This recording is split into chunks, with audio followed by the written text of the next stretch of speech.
writers, you're listening to the Kobo Writing Life podcast, where we bring you insights and inspiration for growing your self-publishing business, coming to you from Kobo's headquarters in Toronto.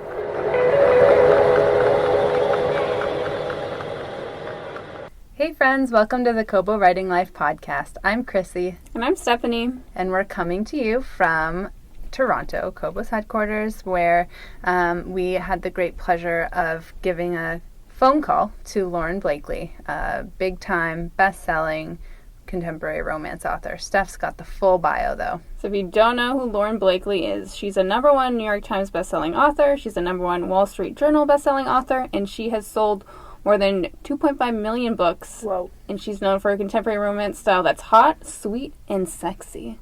Yeah, and we also learned that she is known for her YouTube puppet theaters. Remember that fact? Yeah. On Facebook, I think there's live performances or something. Yeah, so you definitely want to check out her social media because I think there's a whole layer there to Lauren that I had no idea about before we got to know her better in this episode. So you don't want to miss it. Stay tuned. #1 New York Times bestselling author and #1 Wall Street Journal bestselling author, Lauren Blakely has sold more than 2.5 million books, and she's known for her contemporary romance style that is hot, sweet, and sexy. Lauren, we are so excited to have you. Thank you for joining us today. Thank you for inviting me. It's a pleasure. So first question, can you just tell us a bit about your writing journey? Have you always known that you wanted to be a writer? Well, I had always wanted to be on Broadway, but there were just a few things that got in my way. The first is I can't sing. The second is I can't act. And the third is I really, really can't dance. So when it was clear that that was not going to be my career path, I looked for other avenues. And yeah, writing is pretty much how I've supported myself and my family since graduating from college. I wasn't writing fiction initially. I was doing journalism for many years. So it's just writing has been the thing I do every single day, and meeting deadlines has been the thing I do every single day. And then eventually it morphed from journalistic writing into fiction, and I couldn't be happier. Wow, that is awesome. I could imagine you on Broadway, though. I feel like you have the personality I think you do for too, it. yeah. I would really love to. I definitely have, most of the time I don't have terribly pleasant dreams, but every now and then, like, I'm having some fantastic dream that, like, I'm starring in a 42nd Street revival, and it's awesome. Like, yeah, this is totally what I could do. I could see myself here. So. But you definitely see little hints of, I feel, a lot of characters who are fans of Broadway. So I just try to bring it into my books now instead. I was going to say, you have to write a book that gets developed into a Broadway play, and then when you write the script for it, you have to write yourself into a part. Oh, I totally do. I'll just be the guy who, like, walks on stage and says nothing. So yeah, that'll be best for the audience. Yeah. So I'd love to get a little behind the scenes look at what does your life look like on a daily basis? Oh, it feels like I'm running a farm most of the time, which is probably a terrible thing to say to farmers, people who actually really do have like a real farm life. I just call it the farm because I have 8 pets. So it kind of, some days it just kind of feels that way. So yeah, and I bring that up because there's such a big portion of my life. I feel like, you wake up when the dogs wake you up, you take them out, you feed them, you walk them. But actually, they really are kind of a part of my writing in a way, which is one of the reasons I have my dogs in my bio, because I do a lot of plotting when I'm out walking my dogs. I mean, certainly there are times when I'm answering messages and looking at covers that my designer sent me, but a lot of the times I'm just kind of, just sort of like letting my mind go free and thinking about what I'm going to be working on and focusing on the story that's in front of me. I wrote a novella last summer called Stud Finder, and I sort of knew the general concept. It was a matchmaker trope, but I remember there was one morning when I was out with, I don't know, 2 or 3 of the 4 that I have, and fostering a 5th one right now. So that was a couple of who knows which members of the pack were on the walk with me, and there was just sort of this beautiful moment of clarity where I was while I was walking them, and I could see perfectly exactly like the three major scenes / sequences that I needed in this story to tell the story. And, you know, I had my phone with me. So I dictated an email to myself. I'm like, these are the three major things that need to happen. And it wound up being an incredibly, relatively easy novella to write. I think I probably wrote it in, 10 or 14 days. And I'm not one of those like crazy intense, I write a book in 10 days type of writers. I mean, I write fast, but I don't think I write in sort of an insane fashion. My day is definitely prescribed by the animals and the two-legged animals of my teenagers as well, getting them to and from school. Although they're, being teenagers, sort of increasingly independent and can get themselves to school in a lot of cases. So as soon as they're gone and I'm done with the dog chores, I tend to do, just kind of settle in and do business. And then I've really been migrating to dictating a lot of my novels. So as soon as my husband is out of the house and I can kind of be in like a quiet zone, that's when I'll usually dictate whatever scenes I'm going to be working on that day. And then my Dragon software transcribes it. And then usually around lunchtime, like I'll settle down and actually edit the scenes and make them look pretty. And then in the afternoon, it's all business, catching up on emails and formatting books and things like that. So I try to keep my days fairly structured, because I think it's far too easy when you work from home to just kind of let everything sort of spill into crazy land or lose track of what really is the top priority. So self-publishing, as you mentioned already, requires you to wear many hats. Do you consider yourself to be naturally business savvy? And then how do you balance being creative and working on the business, marketing, and social aspects of publishing? I think I'm business savvy enough. at least I hope so. I really do like that aspect of it. I love the writing, but I also do like the balance of the marketing and just kind of that whole like playing with, dominoes or chess pieces. Not that I'm really know how to do either of those well, but I do like that aspect of it, sort of thinking about like what books need to be marketed and what needs to be done. And I think maybe it's because before I was writing fiction, as I mentioned, I was a journalist and I covered business, and I specifically focused on media and advertising. I covered television advertising, internet advertising.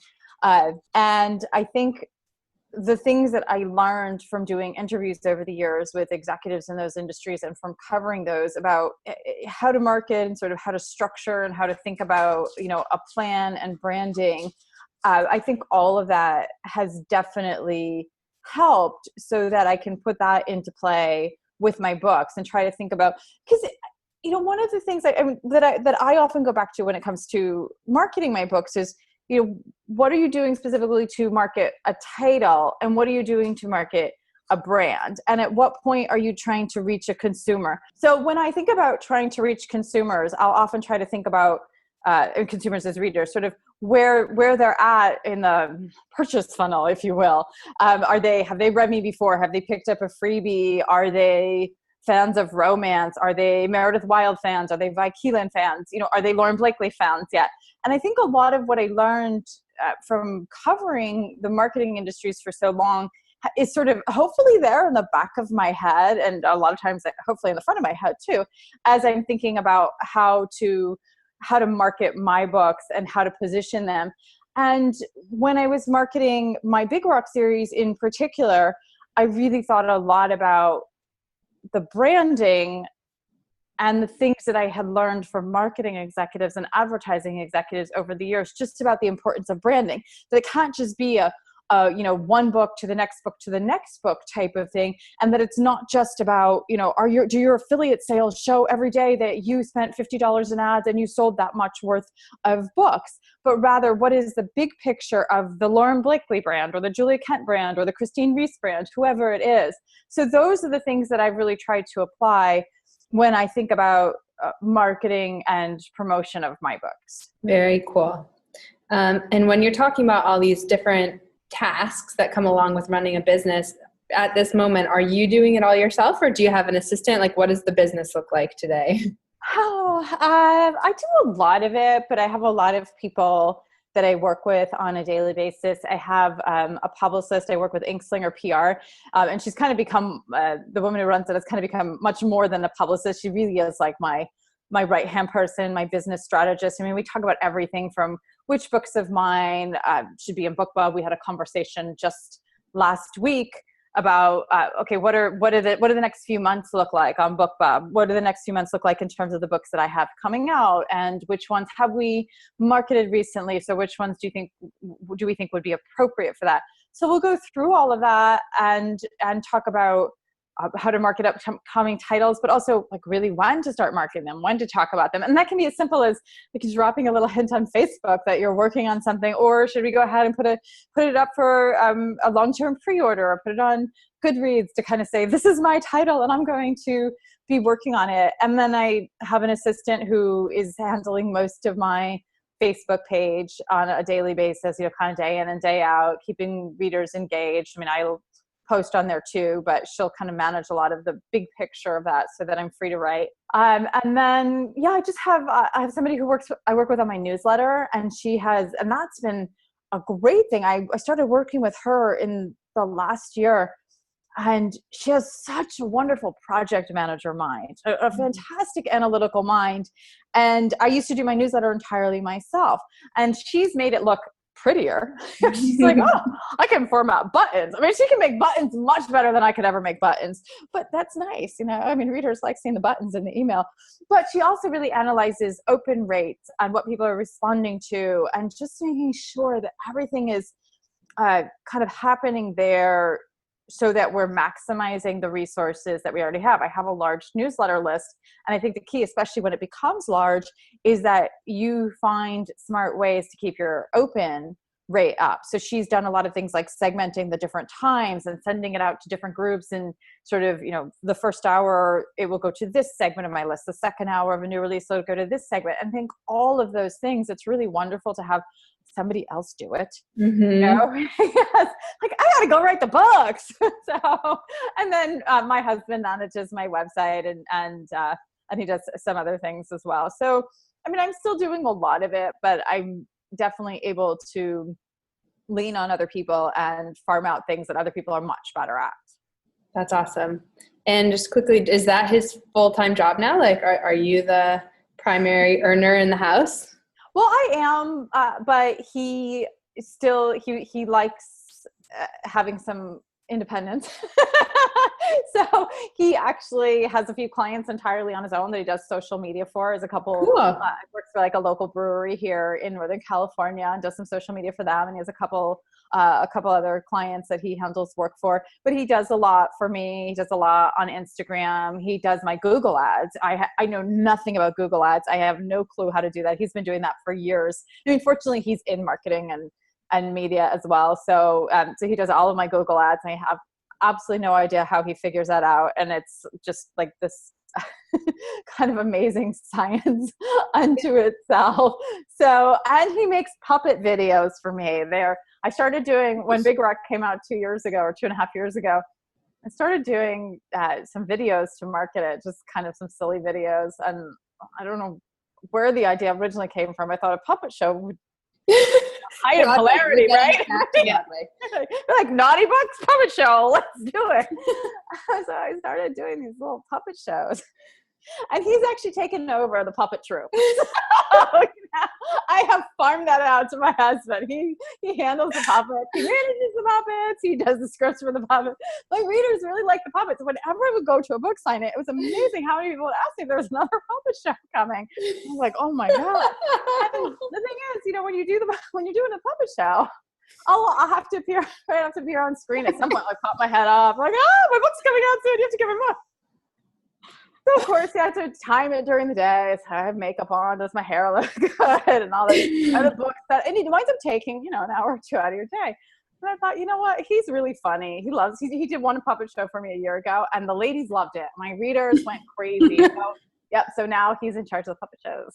Are there videos of this that we can look up later? If you go to my Facebook page, Okay. you'll find the puppet show, and it's on he posts them on Instagram as well. So Perfect. I can't believe I am only now finding out about the puppet shows, but Lauren Blakely's Naughty Puppet Theater is Okay. the official name of the puppet show. Excellent. well, obviously it's destined for Broadway. Like the See, there connection, you go. the path is being Yeah. formed. I can see it now. Awesome.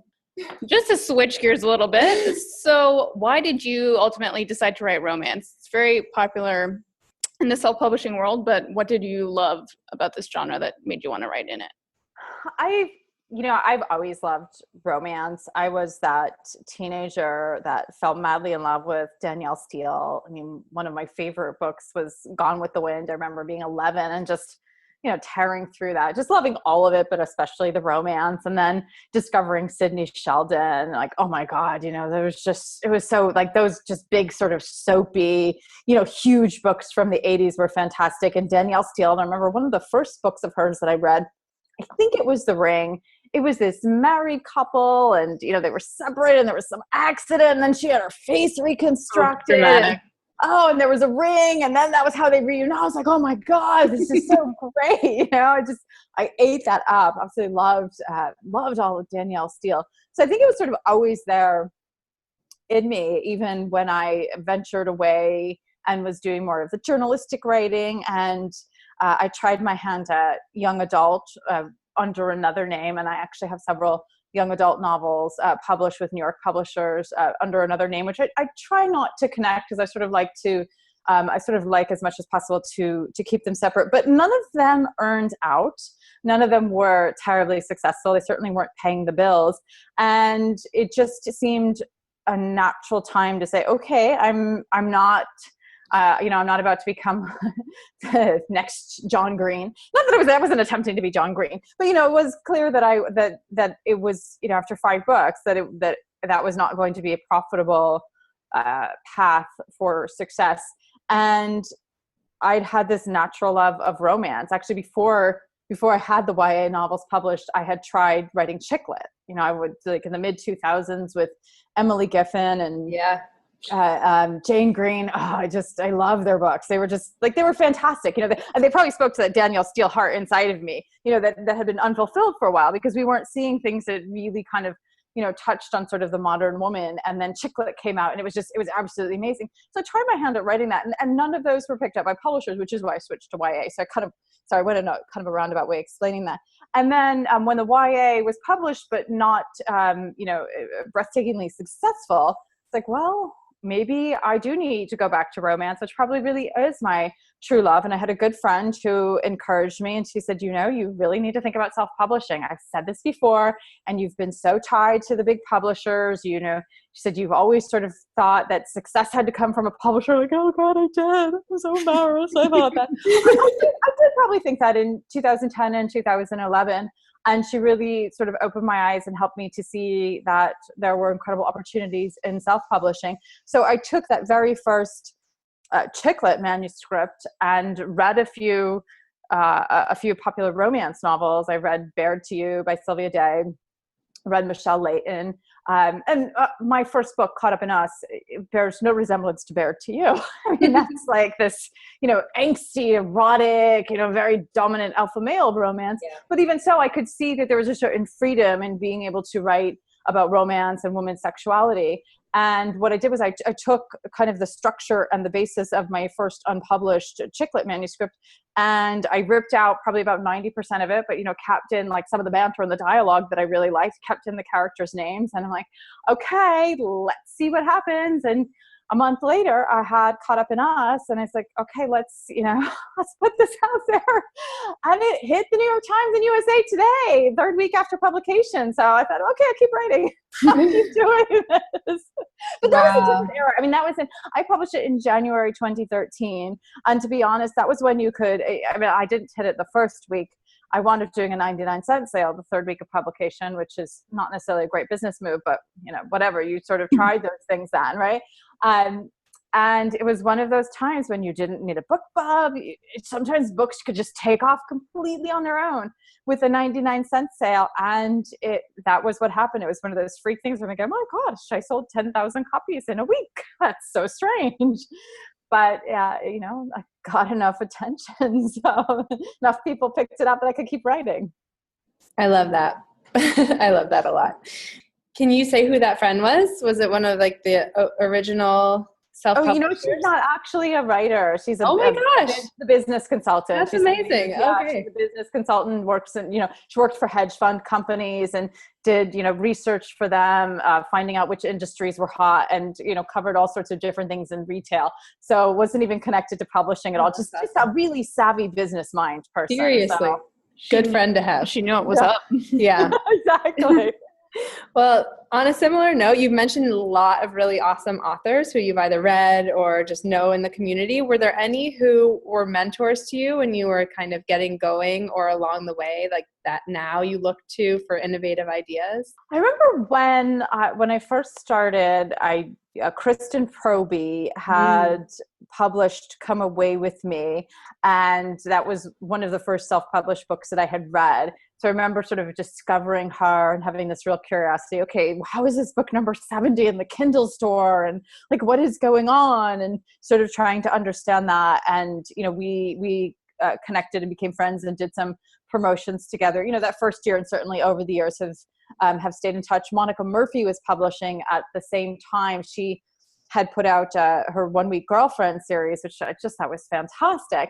And we both wound up doing our 99-cent sales at the same time. So she hit USA Today, and shortly after that, she hit New York Times with Second Chance Boyfriend. But we were sort of on the same path with our 99-cent sales. We're like, oh my God, this is so exciting. Like after all these years, because she had been writing romance under another name, and I had been writing young adult under another name. So that was sort of fun. And we kind of connected there at the beginning. And then over the years, I've become really close with Laura Lynn Page and Christy Bromberg and C.D. Reese and Marie Force. So those are kind of like my go-to gals right now. Christy, Laura Lynn, C.D. and I talk pretty regularly, email, Facebook, whatever, about what's going on in our books and how we're marketing them and what we're thinking. And Marie Force is somebody I connect with usually every single week. We'll email. And I'm fortunate that I live near Bella Andre, and she's just like lovely and amazing. And she has me over to her house once or twice a year and serves me incredible Thai food. and we catch up on what's going on in the business and share ideas. So those are definitely my go-to ladies now, I think. That's awesome. And what was I going to ask you? I feel like there was something you mentioned in there that I really wanted to hear more about.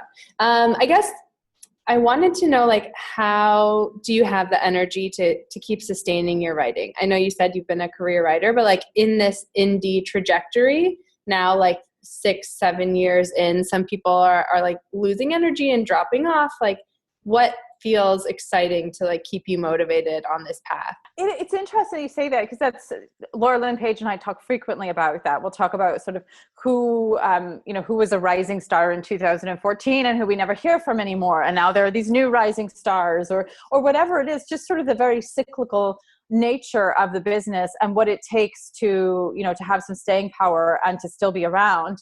And I think a lot of it is you actually have to love the work. It's great advice from my mom. But years ago, her mother, every now and then your mom passes down a great piece of advice. And she's like, you have to, find your happiness in what you do. And I do think there's sort of a universal human truth in that. And it's kind of funny because write romance novels, and obviously people are seeking happiness and love. But I think one of the things I've tried to do with a lot of my heroes and heroines is to give them interesting careers that they love and are passionate about, because I think that can really ground you as a person and open you up for love.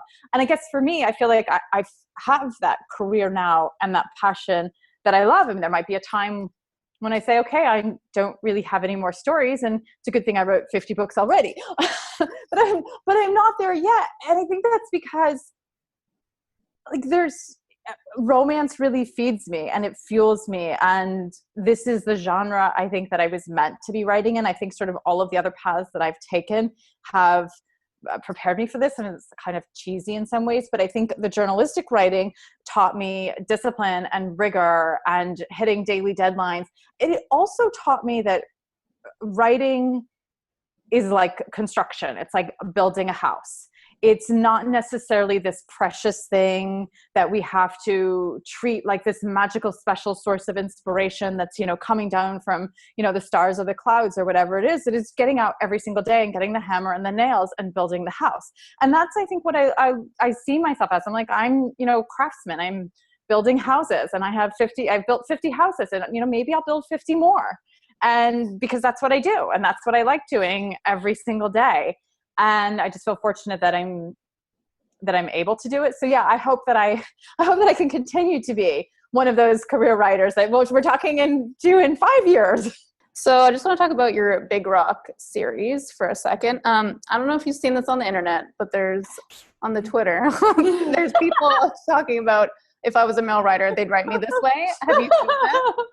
Oh yes, I've seen sort of I haven't really followed it that closely, but I have seen that hashtag. Yes. So someone sent us like a graph chart being like, this is what it would be if you like slot in A, B, and C. So thinking of that, and then I noticed that your series, Big Rock, it's only told from the male perspective. So I was just wondering, why did you want to write a book only from that perspective? Because I find that that's not a big thing to do in the romance genre. That's what I've noticed. But then over the years, I've noticed that it's become more popular. Well, my initial inspiration, I think to just sort of in recent years, we have to go back to Emma Chase and, kind of bow down before her and what she did with the Tangled series, and, with that book being written in Drew's perspective, and people just went crazy for that. I remember when that came out, it had all the buzz. Understandably, people were just in love with just hearing from the hero. And at the time when that came out, it wasn't really on my radar screen to write that. I think, because the female point of view was so important, and I had been writing primarily in the female point of view in my young adult novels. But then I remember when Priest came out by Sierra Simone. I believe it was around June 2015, and it just caught fire. Sure, it caught fire because it was about a naughty priest, but it was also all male point of view. And I thought, wow, this book just is really capturing everybody's attention. And yes, obviously, a lot of it was just because it was so daring and so iconoclastic. But I remember thinking at the time, what could I do to write a priest, but in the Lauren Blakely mode, and that's not something that I'm going to write. That's very Sierra Simone. So that book was really what kind of set the spark, was the initial spark for me for writing Big Rock. And then I remember, it all goes back to walking the dogs. I was walking the dog, who knows? I think I was walking my big dog at that point. So this was one dog. And I just was thinking of funny titles. And I thought Big Rock could look a certain way on the cover of a book, and boom, that was it. And I messaged my cover designer. She wasn't even my cover designer at the time. She actually did my graphics. I messaged her and I said, "Do you think you could do Big Rock as a cover?" And it was like a hypothetical question, like, is this possible from a design point of view? And have the R maybe look like a C? An hour later, she had the cover. I was like, oh my God, I'm not even going to go back to my other cover designer who did some amazing work on Seductive Nights and Sinful Nights. But that was like exactly what I had in mind. And then it had to be about, now I'm sort of telling you every detail about how Big Rock came to be. But of course, with a title like that, it had to be about a fake engagement. And then the blurb came to me like an hour later. It was a magic book. It really was. It was one of those magic books that came together. And since I known that I wanted to try my hand at male point of view, that's what I did. It was partly because of Sierra Simone. It was partly because of Tangled years ago. And I just thought there aren't that many that are written in this. And I felt that if something felt uniquely me and my voice, that I was going to give it a shot, because it felt like the type of book, if I could do it right, that would stand out in the marketplace. Like, if I can do a male point of view romantic comedy that's a little raunchy and a little naughty, but he still has a heart of gold, it felt like the type of book that people would get excited about, and they did. So what was the fan response? They were all very happy about it? It's my biggest seller. It's okay. sold, it's sold close to 200,000 units across all retailers since it's come out. And it's still, it's probably the book I'm best known for. and the other ones that followed, did quite well afterwards. And then Full Package wound up being the fourth book in the series, wound up hitting #1 on the New York Times. So it was just something that people connected with. And I think probably because there weren't a lot of male only point of view books. And I think partly readers liked it because the guys I write aren't jerks. They weren't hearing 28 chapters of a guy who is I mean, I'm tempted to swear, but I'm probably not going to swear on your podcast. You know what I mean? Like, who's a complete douche. Like, people don't want to hear that much from that type of guy, right? Yeah. They really don't. It's okay if the guys in books are maybe a little gruff, maybe a little rough. And I think when you have a guy like that, you need the female point of view more to balance it out. But I think for the type of men I write who are cocky but charming, like, they can carry the whole story. And then I found ways in some of the subsequent books, like the recipes in Full Package, and the recipes are written from the heroine's point of view. So you kind of get a tiny little smidgen of a sense of how she's feeling. There's a to-do list in Joyride that's written from the heroine's point of view. So you get a little sense of her, but you're still inside the guy's head. And ultimately that was something, because they fall so hard for their women. My men just, like, they fall head over heels for their women. They adore them. They treat them like queens. They're funny, they're sexy, they're dirty, they're naughty. But at the end of the day, like, they cherish their women. And I think that the readers really did enjoy hearing that from the guy's point of view. Like, oh, wow, he kind of is the perfect man. I think you did something really interesting and unique there. And something like the story that it just, like, came to you naturally, I really love. Because I feel like now there's kind of this idea of, like, chasing the market, or trying to write in different genres, or do something like to get sales versus to give the fans something unique or uniquely you. So I really liked hearing that origin story. Thank you. So getting into the fans a little bit more, you have a super engaged group of fans behind you, which is amazing. I wondered if you could give our author listeners some tips on the best ways you found to connect with them and communicate with them, just, like, keep them connected to you in a real way every day. Well, puppet shows, definitely. Oh yeah. So yeah, best practices, listen up. Well, again, this is probably going to sound a little bit cheesy, but I think some of it is being authentic. I mean, I could talk more about, like, specific platforms, but I think ultimately you do have to be authentic. And I think that's what I try to do when I'm online. And, that doesn't mean kind of letting it all hang out necessarily, but it means, like, just, kind of being your true best self and putting that out there, like, letting your fans see some of who you are. And I think as they get to know me online, I do love dogs. I do love cake. I do like to make jokes. I mean, those are the things that I will try to do when I'm on Facebook or Twitter or whatever it is. I mean, even something like sharing pictures of the dogs that I foster. I mean, the fans, they're probably more like super fans, but they do get kind of invested in that. But I think that's part of showing, like, your real self. When I listen to Julia Kent on your podcast, I mean, she talks a lot about coffee. I mean, it's just coffee, but you know what? It's just dogs. It's just coffee. It's just who you are. And I think that's ultimately what readers appreciate knowing. We have this rare opportunity, not just in self-publishing, but because of social media, to connect and interact with people in a way that wasn't possible before. So I think the key is giving them some of who you are, like, as much as you're sort of willing and is appropriate to share online. And that's something that readers enjoy, just like I enjoy knowing what's going on in their lives. Does that mean I need to know all the nitty gritty? Not necessarily, but I like knowing who they are. And, I'll see them in my feed and be like, oh, this person, has a new baby, or this person's son got a new job working, as a paramedic. That's great. I'll remember that when I wind up, hold on, I think my husband is at the door and I locked him out. So I think what I would tell other authors is, obviously sort of figure out, like, what is your brand and who you are. But I don't think there's a lot of secrets that I possess that others don't know about. We all know what the platforms are. It's Facebook, it's Twitter, it's Instagram. It really comes down to, it's, your newsletter. but how are you using those different platforms to engage and interact with fans? It's reader groups. Some people are much more active in reader groups. Somebody like Christy Bromberg has this incredibly interactive Facebook group, and she's very engaged. I have a Facebook group, but it's, you know, it's there. It's not a daily thing for me or even for the people in it, and that's okay. You know, you sort of do what you can do, because I will do more videos that I post on my page, because that's what I like, and that's what I think my readers have responded to and connected with. So that's what I would say to other authors is, you know, it's a matter of sort of being your best authentic self. I talk about audiobooks a lot, but it's not just because I like selling my audiobooks. I actually listen to them as well. So I'm talking about the ones that I'm listening to as much as I'm talking about the ones that I'm producing for myself. So use the channels that are available and, you know, use them in a way that, you know, feels true and honest without hanging your dirty laundry out there. No one wants to see dirty laundry. Absolute real truth here.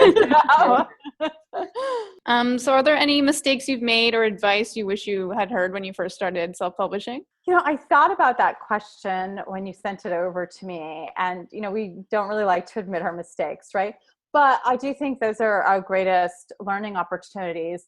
And I think the one I would point to in the last year, and in retrospect, you know, hindsight, of course, is perfect in 2020. So I would have structured my schedule a little differently. But I released a football series. I never really gave it a name. Right now it's just 2 standalones. And frankly, that's all it will be: Most Valuable Playboy and Most Likely to Score. But I had sort of 3 main football players and a potential 4th. He was the kicker, though. Kickers are not as interesting. No offense to kickers, but you know, it's like, come on. I mean, if you're going to read about a football guy, you want the quarterback, the receiver, or the running back. It's not really the kicker, even though the kicker is most likely to not have concussions. Okay. Anyway, I was really excited about the first book and about the second book. Most Valuable Playboy came out in September, and Most Likely to Score came out in January of 2018. I had originally expected to write a 3rd book for the running back. The reality is I would not have been able to release it until August 2018 because of my schedule. And I had to make a decision that was simply too far. There was just no way to fit it in, not even writing wise, because I, you know, would have been able to find a way to do that, but I just couldn't fit it in release wise. And part of the issue, sort of going back to Most Valuable Playboy, is the series had about sales probably were down about 50% for the book that followed, for Most Likely to Score. Most Valuable Playboy did pretty well. There were 4 books of mine in between Most Valuable Playboy and Most Likely to Score. I had 4 releases, and I think that was an issue. That doesn't mean that you can't do other books in between books in a series. But I think what it means, and what I would tell other writers, is try as much as you can in advance, if you're going to have a series with connected characters, to not make them wait too long, or to just structure your schedule so that you're not sending them in 4 different directions. That's what I wound up doing in the fall. I had Studfinder, I had Hardwood, and then 3 books. And then I had the V Card, which was kind of like this surprise release I decided to do at the last minute, a co-written book with Lily Valente. And I basically scattered my readership from Most Valuable Playboy all the way to Most Likely to Score. So by the time Most Likely to Score came around, there wasn't as much excitement about it, because people had been reading other books of mine and they'd been engaged in other titles, and they're like, oh, Jones, yeah, I think he's a hero. I'm kind of interested. I suppose in retrospect, I could have had a long pre-order on all of the retailers for Most Likely to Score and really tried to capture people then. But then what would have happened is, and I was ultimately fine with how Most Likely to Score, I mean, it's a profitable title. So, just didn't do as well as the book that came before it. But I would have had to wait 8 more months to release the next one, so I decided not to do it. I just think there's not going to be enough people who want to read the running back story by the time I've released these other books that are coming out before then. So taking that experience, I have applied it to my release strategy for this year in 2018. We shall see if there's any logic or wisdom that plays out in the marketplace. But I am currently writing a series with 3 brothers. I'm not going to give a ton of details yet because I haven't really shared that much. It's called the Heartbreaker series. They're actually all up for pre-order on Kobo. And the 3 books, I'm going to have them all written, knock on wood, by the end of June. They're all going to be written and edited and produced in audio 3 months before they even come out. And then I'm going to release them 2 weeks apart. So they will come out from September 10th, September 24th, and October 8th. And my hope is that I'm not sending people in a million different directions, that I'm kind of keeping them focused. Each one is a standalone, but they're connected. Obviously, it's about three brothers. So rather than make people wait, 8 months to nearly a year to experience all of that, I want to see what happens when I say, okay, here is this 3-book series and you're going to get it over the next month. I could, come back on your podcast in a year and say, whoops, that failed too.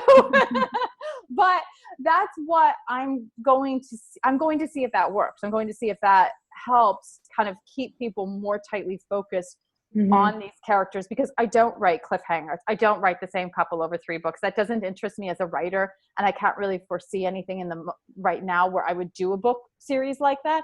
So I'm kind of trying to apply some of that quick release logic to a series that is tightly connected in the way that the football series was tightly connected, but couldn't come out that way. I was just going to say, what I really like about that strategy is there is this rapid release behavior happening now with the pressure to put out more and more books quickly.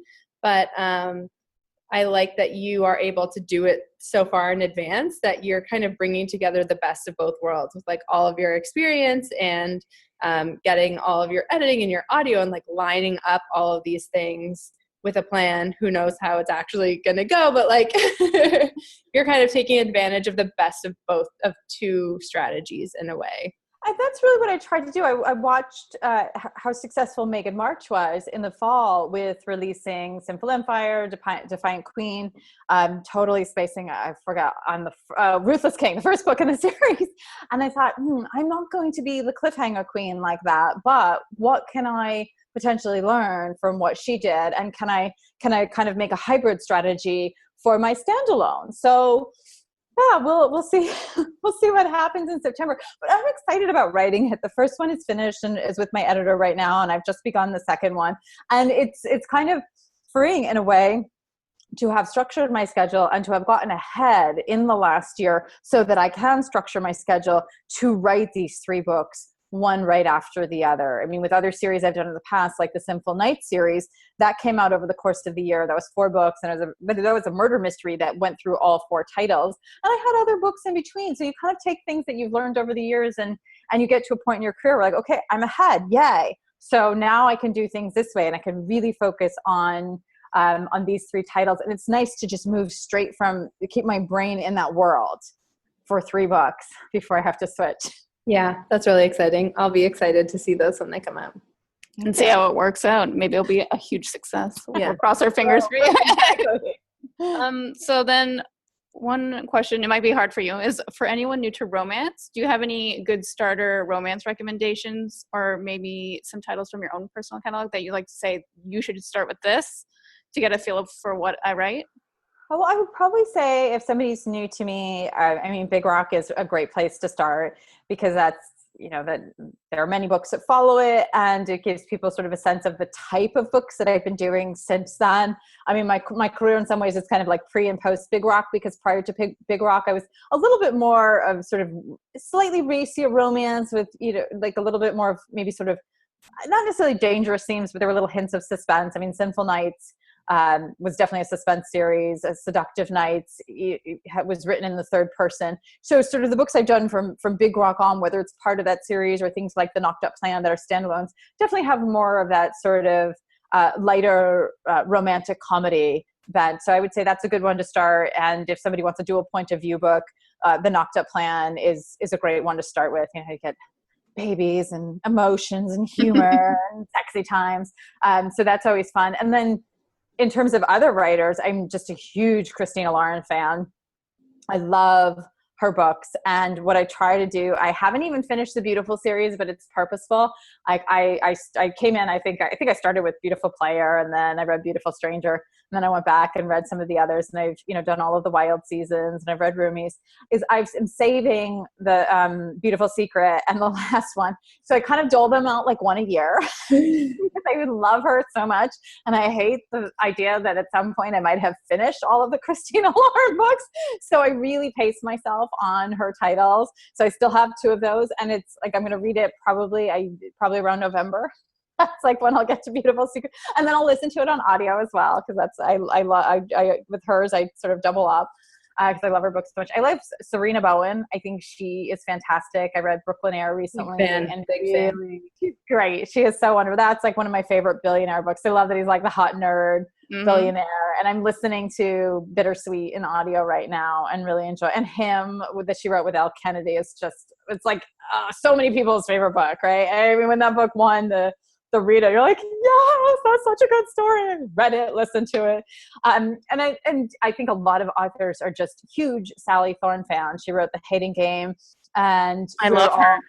She's just great. And we're all like, okay, next book, please. Like, if anyone at William Morrow is listening to this, you just please send me that arc. Me too. Dying to read that book. So those I think are some of my favorites that have come out in recent years. Those sound good. I can say yes to all of them. I agree. You have excellent taste. Yeah. Amazing. So that wraps up all of our questions. Is there anything else you want to add? No, it was a pleasure to be on the show. And, you know, as I said to you guys before, I'm really grateful for the opportunities that Kobo gives to self-published authors. I think you guys are, and I'm not saying this to suck up, like, you're really savvy. And I love that. I think so many of us, you know, just from our author groups, we just love the opportunities that you have made available in terms of promotions and just being a forward-thinking retailer and being an accessible retailer. And I feel like I speak for the whole author community, but we appreciate that so much. So thank you for all that you've done. Thank you. Well, it's been awesome to have you along for the ride and just see your success grow. Like, you kind of came in at the same time that I did, or maybe even a little bit before I joined KWL. So I feel like we've grown. Look at us now. No, it's awesome. And thank you for taking the time to chat with us and share your story. We're really excited to share it with the community. Thank you so much. It was my pleasure. Thank you. So thank you for listening to our interview with Lauren. We're going to try to find her puppet show on Facebook and link it on the blog so everyone can see and enjoy it. Yeah, you totally have to see this to believe it. And we would love to hear from each of you. We have so many awesome loyal listeners, and we want to know, what do you like about this show? Why do you keep coming back? And would you like to be a featured guest? We are always looking for awesome guests. So email us at writinglife@kobo.com. That's right. I've been double checking, not 100%. Double check. It's only the email that you check all day, every day stuff. I know. It is writinglife@kobo.com. I'm like double checking. Triple confirmed. I promise. Yeah, writinglife@kobo.com. We got this. We totally got this. Thanks for listening, and join us next time for an episode of the Kobo Writing Life podcast. Thank you so much.